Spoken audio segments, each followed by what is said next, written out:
Pensée du jour numéro 454, si je ne me trompe pas. Est-ce que l'entraînement respiratoire a un effet significatif sur les performances sportives? Ça va être la question du jour. Je te le rappelle, je suis en plein travaux sur la formation du système respiratoire et entre hier et aujourd'hui, j'ai passé en revue certaines des études clés, certains des papiers qui parlent justement des limitations du système respiratoire et des bienfaits que peut avoir l'entraînement respiratoire. Et de manière générale, c'est un grand oui.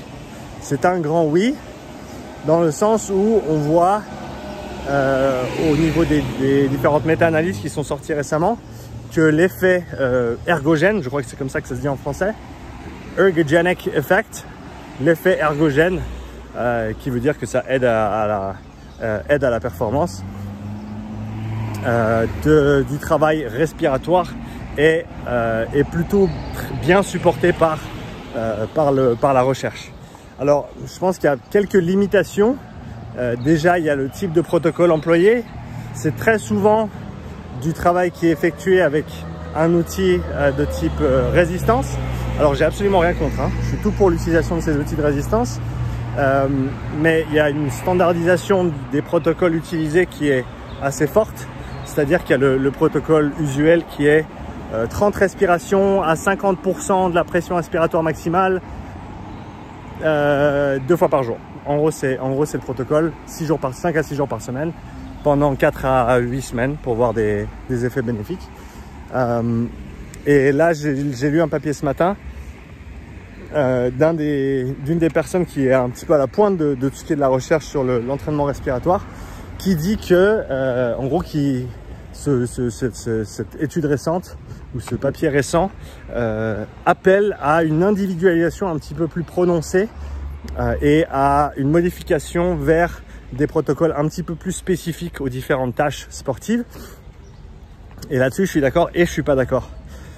Comme tu le sais, je suis un peu dans une tendance PPG à l'heure actuelle, préparation physique générale, avec beaucoup des choses que je fais, simplement parce que je pense que la majorité du travail que je promeus ou que je prescris tombe dans cette case de la PPG. Et c'est une des raisons pour lesquelles ce travail est bénéfique et a un impact positif sur les sportifs et les performances en général.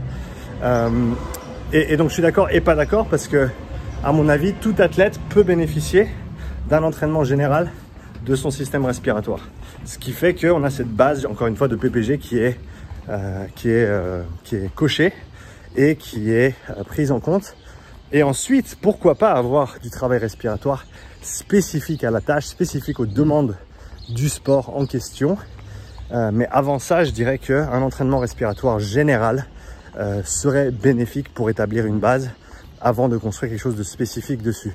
Cela dit, c'était intéressant de voir les différentes adaptations qu'on peut attendre du travail respiratoire. On a hypertrophie du diaphragme, on a une transition au niveau des fibres, des types de fibres, notamment dans les intercostaux. On a une accumulation moins rapide de fatigue au niveau des muscles respiratoires. On a un effet moins prononcé du réflexe métabolique respiratoire. Je t'expliquerai ce que c'est dans la formation. On a une meilleure économie au niveau respiratoire et au niveau de la tâche, certainement via une baisse du coût de la respiration. On a un meilleur influx nerveux, un meilleur contrôle neuromusculaire des muscles respiratoires et donc un seuil d'activation nerveux qui est plus bas pour une tâche donnée après un entraînement respiratoire. On a du coup, via tous ces mécanismes, en général, une augmentation des performances de l'ordre de quelques pourcents. Et un autre bémol qui, je pense, est important, c'est de faire en sorte que ces entraînements soient contrôlés par rapport au statut de la personne. Ce que je veux dire par là, c'est pas très clair encore, mais j'y arrive. À mon sens, il y a des répondeurs et des non-répondeurs à l'entraînement respiratoire, ou en tout cas dans une proportion bien plus importante, ou une variation bien plus importante entre les répondeurs et les non-répondeurs dans l'entraînement respiratoire par rapport à un entraînement entre guillemets classique. Et ça, je le vois via mes différentes évaluations, c'est-à-dire qu'il y a une partie des personnes que je teste qui sont limitées de manière significative par leur respiration à l'effort. Et donc ces personnes-là vont bénéficier bien plus de l'entraînement respiratoire que des personnes qui ne sentent pas que leur respiration les limite. Ça ne veut pas dire que les gens qui ne sentent pas que leur respiration les limite ne peuvent pas bénéficier de l'entraînement. Je pense qu'elles le peuvent, mais potentiellement dans une moindre mesure. Et ça, bien sûr, ce n'est pas contrôlé dans les études. Donc à mon sens, ce serait intéressant d'avoir les RPE des participants aux évaluations et à ces études. Et comme je le fais maintenant, quand tu fais ton test par palier, ton profilage physiologique, à chaque palier, tu vas donner ton RPE respiratoire, cardiaque et musculaire. De cette manière, on peut dissocier ces différents paramètres, bien qu'ils restent subjectifs, ils sont extrêmement importants. Et ce que j'ai commencé à dire après le dernier séminaire, c'est qu'il n'y a rien de plus objectif que le subjectif. Je te laisse réfléchir là-dessus 2 secondes. Et je pense que ces paramètres subjectifs de perception de l'effort sont très très importants. Et si tu as un RPE respiratoire plus haut que le reste, tu vas certainement pouvoir bénéficier de manière plus importante de l'entraînement respiratoire. Mais en tout cas, ce qui est clair, c'est que la recherche, elle dit que l'entraînement respiratoire, ça fonctionne, ça améliore les paramètres respiratoires et ça améliore les performances sportives également. Donc voilà pour la petite pensée du jour.